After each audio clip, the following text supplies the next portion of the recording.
धूम स्टाईलने येऊन महिलांच्या गळ्यातील सोने नाणे चोरण्याचा प्रकार सध्या घडू लागला आहे। महिलांनी दागिने जरूर घालावा, परंतु दागिने समोरच्याला दिसणार नाही याची काळजी घ्यावी, अन्यथा आपली लूट होईल हे लक्षात ठेवावे।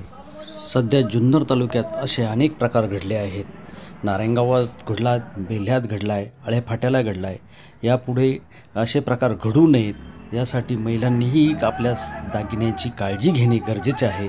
Suresh Bhujbal, AB news network, Junnar.